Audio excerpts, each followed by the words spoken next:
चंपापुर नाम का गांव है।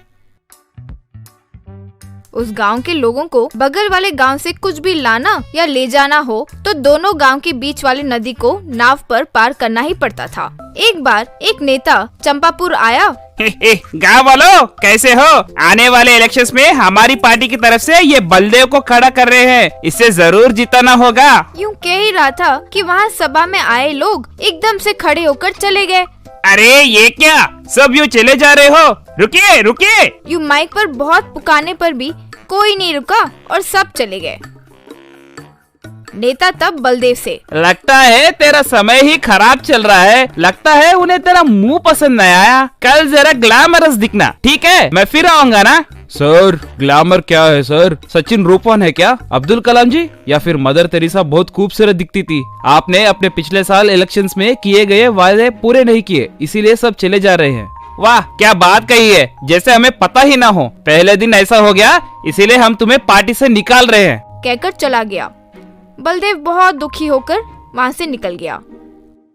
उस शाम नदी के किनारे एक बूढ़ी औरत अपनी छड़ी पकड़कर इधर उधर देख रही थी।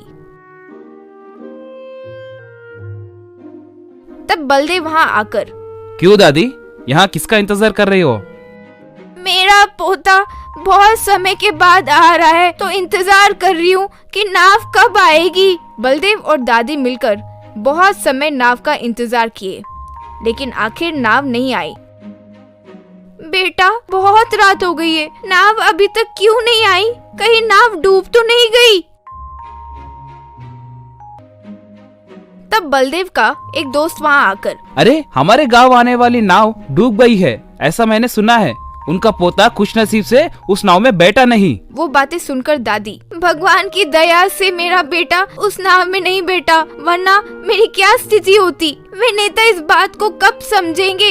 हर साल 100 से ज्यादा लोग इस नदी में डूब रहे हैं, पता नहीं ये ब्रिज बनेगा अभी या नहीं, कहकर वहाँ से चली गई। बलदेव को बात समझ आ गई। ओहो, इसीलिए मीटिंग से सब ऐसे ही चले गए। यूँ मन में सोचकर अपने दोस्त से, रे इस गांव की समस्या को मैं सॉल्व करूंगा रे। कैसे करोगे रे? जानते हो कितने पैसे खर्च होंगे? बड़े बड़े पॉलिटिशियंस ही वो पैसा खर्च नहीं करने के लिए अपने हाथ खड़े कर दिए। उस गांव तक जाने के लिए सिर्फ ब्रिज बनाने की जरूरत नहीं है रे, अंडरग्राउंड यहाँ से वहाँ एक टनल खोद दिए तो काफी है, उसके लिए ज्यादा खर्च भी नहीं होगा। ठीक है, तुम्हारे कहे अनुसार हम खोते हुए गए तो करीब 5 किलोमीटर का डिस्टेंस आएगा। तुम्हें लगता है हमारे गांव वाले इतनी दूर पैदल चल पाएंगे? उसके लिए मुझे एक उपाय सूझा है, यहाँ से उस गांव तक अंडरग्राउंड मिनी ट्रेन लगाते हैं। दोस्त को वो सुझाव बहुत अच्छा लगा। सुपर, बहुत बढ़िया आइडिया है यार, कहकर वो और बलदेव मिलकर उनके गांव के नौजवान को बुलाकर, फ्रेंड्स हमारी गांव की समस्या हम खुद सॉल्व करेंगे, उसके लिए मेरे पास एक आइडिया है, कहकर अपनी पूरी बात समझाया। गांव वालों को वो आइडिया बहुत अच्छा लगा और तुरंत जेसीबी, क्रेन सब लाकर